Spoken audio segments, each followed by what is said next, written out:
Bienvenue sur ce forecast de 2026, de janvier 2026 plus précisément. Un forecast, c'est quoi? Un forecast en astrologie, c'est du prévisionnel, donc en général des dates, pour essayer de trouver des moments clés pour faire tel type d'action, etc. Moi, c'est pas vraiment un forecast comme ça. La vérité, c'est que ça m'intéresse pas. ça m'intéresse clairement pas de te dire le 10, il y a truc, le machin, il y a truc, donc c'est bien pour que tu écrives une lettre au Père Noël ou à ton... C'est pas mon deal. Voilà. Ici, je vais parler plutôt d'archétype d'un signe, donc du signe du mois. Là, en l'occurrence, c'est entre Capricorne et le Verseau. Et à partir de ces signes-là et de ces archétypes-là, on peut essayer de mettre en avant un espèce de pattern psychologique sur lequel travailler ce mois-ci ou non, qui s'appuie sur des forces et des faiblesses de ces signes en question, et pour tout simplement essayer d'incarner un peu mieux ces archétypes et de travailler à fond avec un signe du zodiaque particulier dans le ciel. Bref, donc, janvier. Janvier, c'est régi par la planète de Saturne. Ça régit et le Capricorne et le Verseau. Déjà, peut-être que t'es étonné. Pourquoi? Parce que t'as peut-être déjà entendu dire que le Verseau, il était il était maîtrisé par la planète Uranus. On en reviendra plus tard. En janvier, donc du coup, on passe d'un signe de terre, le Capricorne, à un signe d'air. Donc il y a un transfert élémental de la terre à l'air. Et donc finalement, ça me fait penser à que ce passage de la Terre, donc de tout ce qui est un peu matériel et concret et pragmatique à l'air, qui est plus intellectuel, flexible et versatile, on va prendre tout ce qui a été emmagasiné en terre et on va l'intellectualiser. Ce qui veut dire que le mois de décembre, janvier, c'est un super mois pour faire un audit. Un audit, c'est un peu tout le brainstorming, tout le récapitulatif de cette année. Pourquoi? Parce que c'est le premier mois de l'année, et donc c'est intéressant de faire un récap, de voir ce qu'on veut prendre, de voir ce qu'on veut garder, donc de tout ce qui est cette matière, qu'est-ce que l'on en fait, qu'est-ce que, quand on vient réfléchir, intellectualiser cette matière, cette concrétisation, ce que l'on a, ce que l'on a réalisé, nos objectifs, et aussi ce qui n'est plus aligné avec nous, on va l'intellectualiser, on va faire un audit. Ça peut être un audit spirituel et comportemental. Hein. Et donc en fait, c'est ça, c'est un mois où tout devient plus audible de l'audition. Hein. Donc on est plus à même à réformer, à regarder ce qui marche, ce qui ne marche plus. C'est ça un audit, en fait. Pourquoi je parle d'audit? Et pourquoi j'ai précisé Saturne au début? Parce que cette planète Saturne, traditionnellement, elle régit aussi le Verseau que le Capricorne. Et Saturne, c'est la planète du temps et du karma. Pas le temps abstrait, hein. C'est pas le temps abstrait. C'est qu'est-ce que tu fais avec le temps? Qu'est-ce que tu fais avec ce que tu as déjà? La Terre, Capricorne. Qu'est-ce que tu as? Et qu'est-ce que tu en fais? Ok? Ça, c'est Saturne dans le Capricorne, dans la Terre. Parce que Saturne, en fait, souvent, elle est mal comprise. Souvent, on a peur de Saturne parce qu'on entend que c'est une planète de restriction, de délai, qui nous fait bosser. Mais en fait, Saturne, certes, il faut bosser un petit peu, mais ça montre aussi des capacités que tu as déjà en toi. Elles sont déjà là. Il faut la réveiller.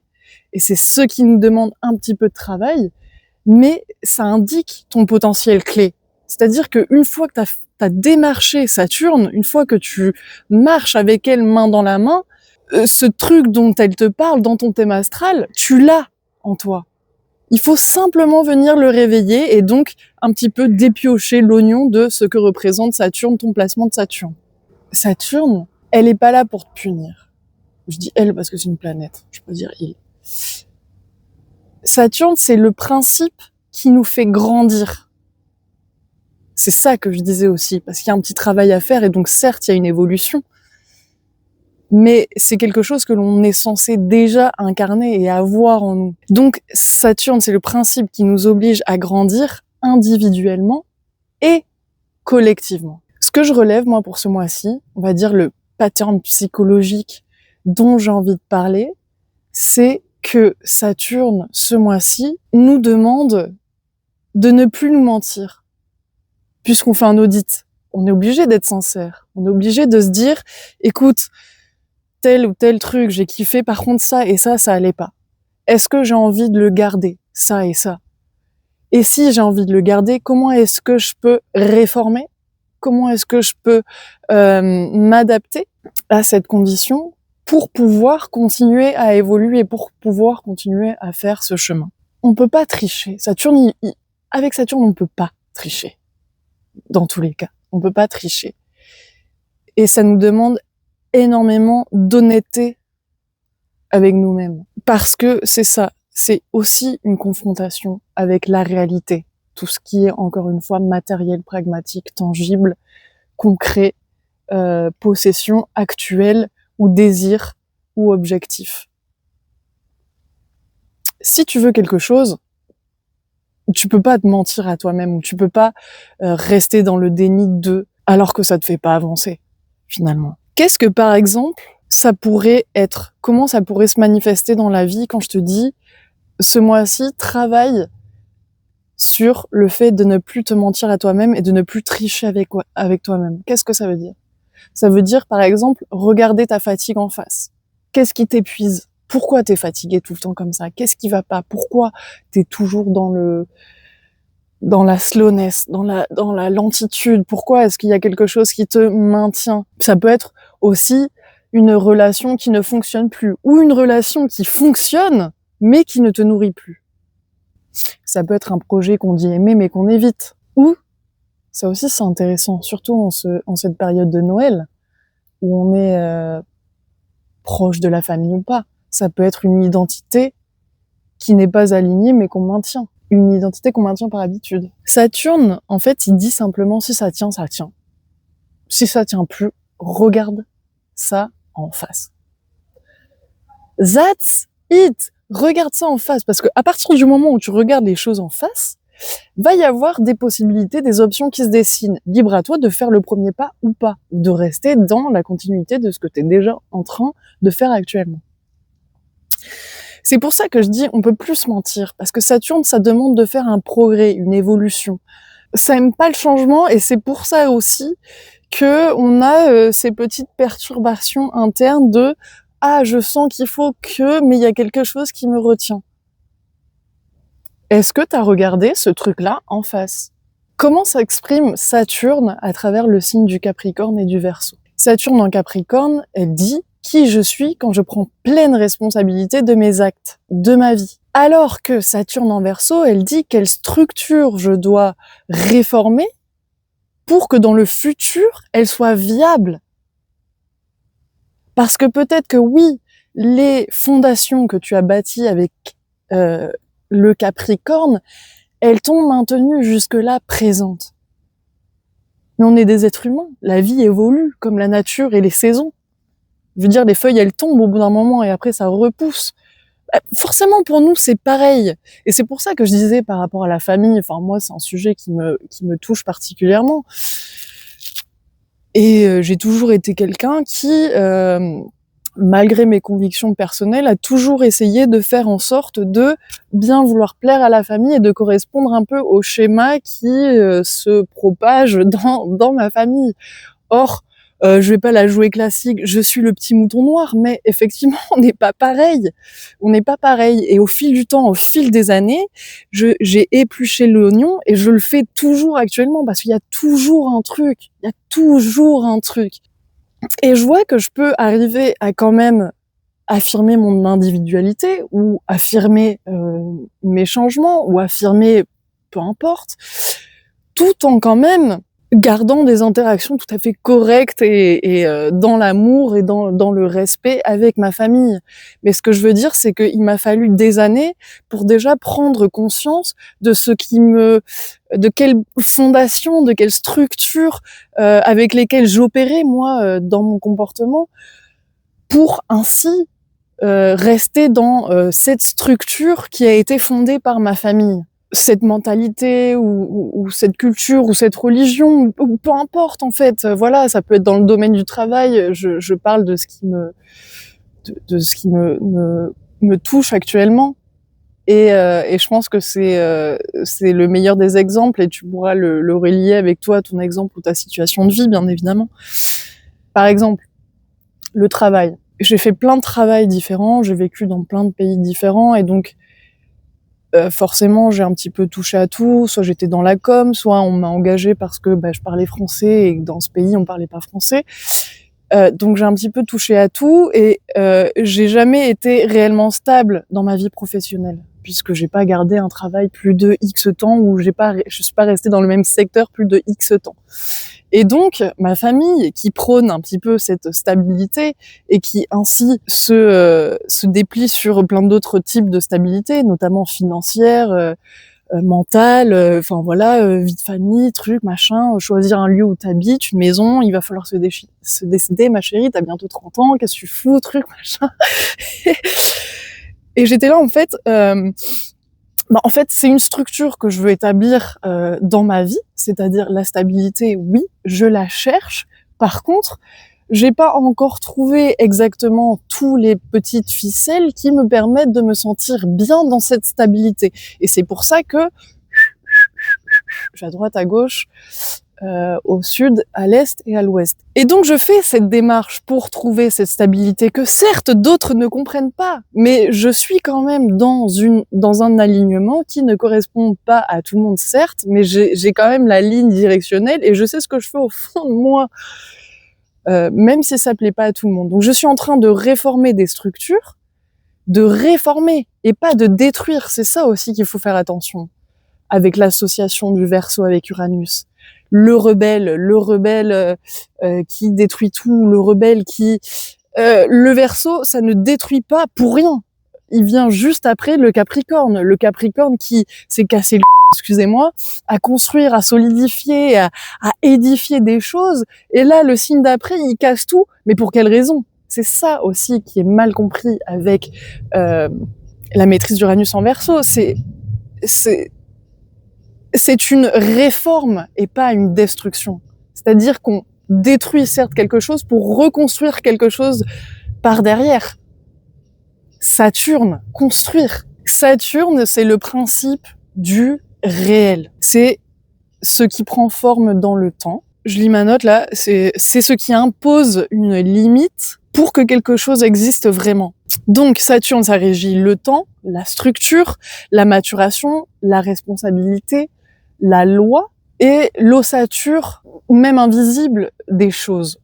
La structure, la fondation, l'ossature, le squelette. C'est le principe du cadre. Donc le cadre, en Capricorne, il va s'exprimer par « je me structure moi-même ». Et le cadre en Verseau, il s'exprime par « je restructure le monde ». Le monde. Je restructure, encore une fois. Le Verseau, c'est un signe du collectif, bien qu'on puisse dire que c'est quelqu'un de détaché, d'indépendant, blablabla. Bla. On associe le Verseau à Internet. On associe le Verseau au réseau, au réseautage. Donc il y a cette notion de collectif, de partage, d'interconnexion. D'où le monde, parce que le Verseau veut agir sur le collectif, veut agir pour le bien de la société, veut agir pour, encore une fois, réformer ces fondations du Capricorne qui sont obsolètes et qui ont besoin d'être réajustées. C'est pour ça que, aussi bien collectivement que individuellement, le travail de Saturne s'accomplit. Comme je disais moi personnellement dans ma vie de famille, mais aussi collectivement dans la politique, dans l'écologie. Enfin, ça touche plein de choses. C'est des réformes qui sont à la fois individuelles et collectives. D'où le fait, encore une fois, de cette audit spirituelle et comportementale de notre vie, de notre société, de notre petit écosystème familial, de ta vie professionnelle, de ta vie amoureuse et de tes relations. Il y a toujours quelque chose à réformer dans une vie. Encore une fois, je le dis, on est des êtres humains. Franchement, si tu changes pas, t'es chiant. T'es chiante. Bah, surtout, faut pas tout changer, hein, mais bah, les gens qui évoluent pas, c'est... Je sais pas, t'as un pote, tu l'as perdu de vue, tu la revois, vous avez 28 ans. C'est toujours les mêmes sujets de conversation, les mêmes potes, enfin, c'est pas quelque chose qui, moi, personnellement, m'intéresse, hein, voilà. Ça veut pas dire que je sois pour le progrès, tant que ça non plus, hein, technologique et tout. Bref. Donc, qu'est-ce qu'on va venir réformer? Encore une fois, je vais reparler de Saturne en Capricorne pour que vous compreniez. Là, je vais prendre mes notes, ce sera plus simple. Le Capricorne, c'est Saturne dans sa forme la plus incarnée, hein. Encore une fois, on entend très bien que Saturne est égal à Capricorne. Oui, ben, ça fait sens, make sense. Saturne, il agit dans le Capricorne par de la construction lente, de la discipline, de l'ascension par l'effort, de la responsabilité individuelle et une maîtrise de soi face à un désir immédiat. C'est la maturité incarnée, le Capricorne. Hein. En tout cas, le Capricorne, c'est quelqu'un qui accepte le réel sans le négocier. Là où le Verseau change complètement et bouleverse tout de ce qu'a fait le Capricorne, parce que lui veut négocier. Lui a besoin de négocier, le Verseau, parce qu'il y a plein de choses qui lui vont pas. Donc en fait, Saturne en Capricorne, et là je parle pas d'un positionnement, je parle de l'archétype du Capricorne et de Saturne. Je parle pas que aux gens qui ont Saturne en Capricorne. Saturne, il dit, tu veux quelque chose, alors prouve-le dans le temps.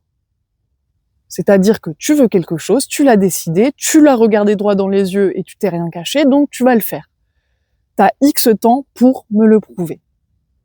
Ça, c'est le Capricorne, ça, c'est Saturne dans sa manière la plus incarnée. C'est la figure du bâtisseur, du gardien, de l'adulte intérieur, du sage, on peut même dire. Maintenant, et là je cite le réel ou TikTok de Ilana, je sais pas son nom de famille parce que c'est un truc un peu russe, impossible à dire, je la taguerai. J'ai retranscrit carrément son réel parce que je trouve incroyable. Et elle explique en fait pourquoi Saturne gouverne aussi le Verseau traditionnellement. Et elle dit, j'ouvre les guillemets, le Verseau est l'un des signes les moins bien compris. Le Verseau, c'est le signe de la population. Comme je l'ai dit, c'est du collectif, c'est l'humanitaire, c'est la population. Or, le Soleil, c'est la planète du roi. Là, je parle effectivement du placement Soleil en Verseau pour vous expliquer pourquoi on comprend mal l'archétype du Verseau. Donc, si on met, en fait, le roi, donc le Soleil, avec la population, qu'est-ce que ça fait? Ben, une rébellion. Forcément, là, ça fait une rébellion. Donc là, effectivement, on est sur le stéréotype d'Uranus Verseau, le rebelle. Le Verseau en soi n'est pas forcément rebelle, car il est traditionnellement régi par Saturne, une planète pragmatique qui reste à part du chaos. Je pense que vous l'avez compris depuis le temps. Et c'est là où c'est souvent mal compris. Car Saturne, en Verseau, est tourné vers le collectif et l'avenir. Dans les textes, dans la littérature astrologique beaucoup plus ancienne, on peut lire carrément que le Verseau est contemplatif, intègre, déterminé, sociable et modeste. Et donc, cette interprétation de rebelle sans cause ou d'authenticité unique est une interprétation carrément plus contemporaine suite à la découverte d'Uranus et donc de sa nouvelle maîtrise. Or, on ne peut pas caractériser un Verseau à chaque fois par l'étiquette du rebelle, car on perd de vue toutes ces petites significations qui ajoutent beaucoup plus de matière à l'heure d'analyser le Verseau, soit dans ton thème, soit de quelqu'un qui est Verseau et que tu connais. Par exemple, si l'on prend Mars en Verseau, ça ne veut pas dire que tu ne feras pas les choses à ta façon comme tu l'entends, si tu as ce placement, parce que Mars, qui est une planète chaude, colérique et de passion, et dans un signe où le Verseau est plutôt cool, détaché et intellectuel, donc finalement le Verseau il n'a pas les outils que Mars requiert, hein, qui est très boosté, et le Verseau qui est beaucoup plus chill, et ça lui donne pas les outils à Mars pour que ce placement s'exprime de manière si indépendante, comme on l'entend, du Verseau. Alors que en fait, tu pourrais également interpréter ce placement de Mars en Verseau par une personne qui n'est pas très compétitive ou qui ne montre pas souvent sa colère, ou bien qui ne se met pas très souvent en colère. Ce qui change tout à fait la donne si on pense à Mars en Verseau, Uranus, donc rebelle, donc oui, ça va fight, ça va faire les manifs, ça va lancer les cocktails Molotov là. Vraiment la différence, elle est folle, hein. Vraiment la différence, elle est folle. Donc, on voit bien que si le Capricorne construit la forme, le Verseau, lui, va plus travailler sur le fond et le système. Il va questionner ce système. Il va questionner la forme que Capricorne a mis en place juste avant. Il va se dire, ah tiens, mais est-ce que c'est viable? Est-ce que c'est possible? Est-ce que ça convient au plus grand nombre? Est-ce que c'est adapté à tous? Quelles sont les modifications à faire? Quelles sont les réformes à faire? Saturne en Verseau, lui, il agit comme la loi collective, la structure sociale, l'architecture invisible des sociétés, les règles qui organisent le vivre ensemble, et donc qui fait la réforme des structures obsolètes. C'est-à-dire que Saturne en Verseau dit cette structure est-elle encore juste et viable pour le futur? D'où le côté humanitaire, humanitarien, je sais pas comment on dit ce mot, du Verseau. Donc, encore une fois, le Verseau ne détruit pas pour le chaos et la rébellion, il restructure. Il dit ça ne va pas. Je mets ça et ça en place pour que je puisse réformer cette structure et qu'elle convienne à présent. Donc en fait, cet audit à la fois spirituel et comportemental, il nous demande certes de regarder en face et d'assumer ce qui est déjà construit dans notre vie, ce que l'on a déjà, étant donné que le Capricorne, ça peut être un signe extrêmement loyal et fidèle, ça peut être se questionner sur est-ce que l'on joue un rôle? Peut-être que, voilà, par exemple moi, est-ce que je joue un rôle dans ma famille? Quel rôle, quel masque je porte lorsque j'interagis avec eux? Est-ce que je suis trop loyale à ce rôle qui leur vont bien à eux, mais moins à moi? Donc à une image aussi, à une promesse faite il y a longtemps ou à une version plus jeune que soi. Donc en fait, c'est le moment de reprendre la responsabilité de ce que tu continues de travailler, de mettre en place, de construire. Parce que ça va te faire de redevenir acteur. Où le Capricorne parfois et le Saturne oublient que ce sont des acteurs parce que ils sont dans ah ok je dois faire ça, mais qui a dit que tu dois faire ça? Si c'est toi qui l'as décidé, c'est bien, continue, mais si c'est pas toi, pourquoi tu continues de tête baissée en fait? Et est-ce que tu es assez bien payé pour faire ce taf? Donc cet audit va te permettre d'arrêter de dire que tu n'as pas le choix. Parce que ça dépend certaines choses, je vais pas parler de situations que je peux même pas imaginer qui se passent, peut-être dans des situations très très complexes, sur lesquelles j'ai pas de visu, mais en général, on a le choix. En général, on a le choix. Je vais pas dire on a toujours le choix, mais c'est ce que je pense au fond. Ça va nous permettre de reconnaître aussi là où on choisit le confort plutôt que la vérité, et d'accepter que certaines structures nous ont servi, mais ne nous servent plus actuellement. Encore une fois, nous évoluons. Et donc, une fois l'audit fait, le Verseau, lui, va nous permettre d'oser produire le changement, d'oser changer de posture intérieure. Parce que la structure, elle a été regardée honnêtement. Et on a été sincère avec soi-même pour comprendre les mécanismes et voir ce qui vraiment ne va pas. Donc non, c'est pas pour tout casser, c'est changer l'angle par lequel tu vis ta vie.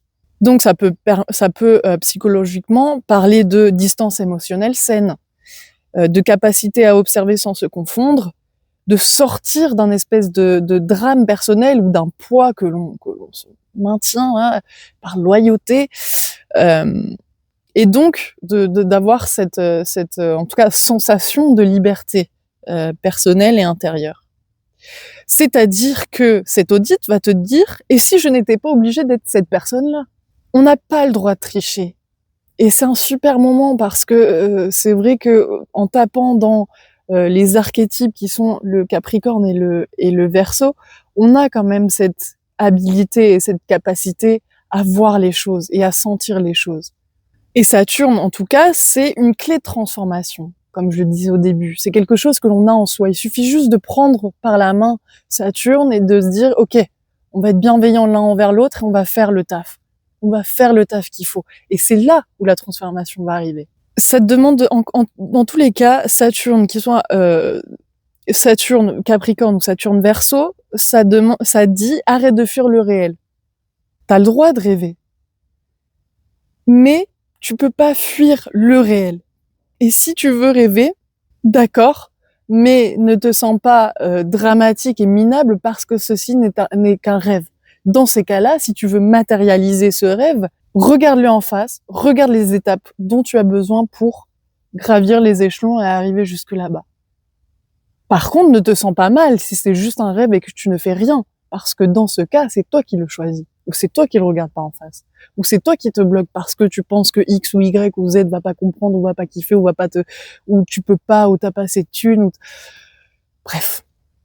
Saturne, comme je l'ai dit dès le début, c'est le maître du temps et du karma. C'est-à-dire que oui, le temps passe vite, oui, le temps peut se dévorer. Là, je fais allusion au mythe de Chronos. Mais Saturne, c'est le temps. Et le temps transforme, comme les saisons. Le temps transforme. Si le temps passe et que tu ne fais rien, c'est sûr que ta transformation personnelle ne s'accomplira pas toute seule en claquant des doigts. Et c'est pour ça qu'il te dit, oui, c'est bien ma chérie, tu veux te transformer. Qu'est-ce que tu dois faire pour te transformer? Arrête de rêver. Arrête de rêver si tu fais pas tout pour. Sinon, oui, c'est un fantasme. Très bien, laisse-le de côté et continue d'avancer avec ce que tu as. Encore une fois, pour parler de la transition élémentale de terre à l'air, après avoir construit, on comprend. Après avoir construit, on doit comprendre. Et ainsi, après avoir porté, on doit prendre du recul. Quand la terre demande qu'est-ce qui est concret, réel, stable, l'air demande comment je pense ce réel et quel sens je lui donne. Donc pour terminer cette petite méditation, ce forecast, qu'est-ce que je maintiens par fidélité? Qu'est-ce que je maintiens par fidélité et qu'est-ce que je choisis maintenant par conscience? Qu'est-ce que je peux honorer dans ma vie qui est déjà solide et qui me fait du bien? Qu'est-ce que je peux relâcher qui me demande trop d'efforts pour trop peu de vérité interne et d'alignement? Et comment faire un pas vers une structure plus juste, mais pas forcément plus grande, c'est-à-dire step by step. C'est pas parce que c'est l'année 1 en 2026 que tout va se révolutionner comme ça. You gotta work with Saturn. Tu dois faire ton taf avec Saturne. Donc voilà, janvier ne nous demande pas de devenir quelqu'un d'autre. On est déjà très bien comme on est, mais Saturne est là et il nous demande de devenir responsable de ce que nous sommes déjà et à partir de là, de choisir une liberté plus mature.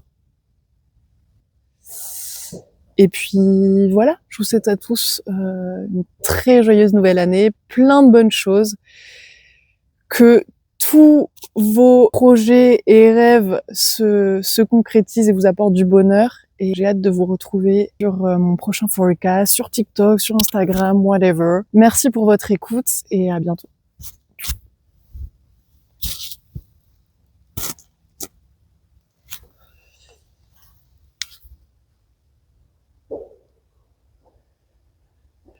Ciao, ciao!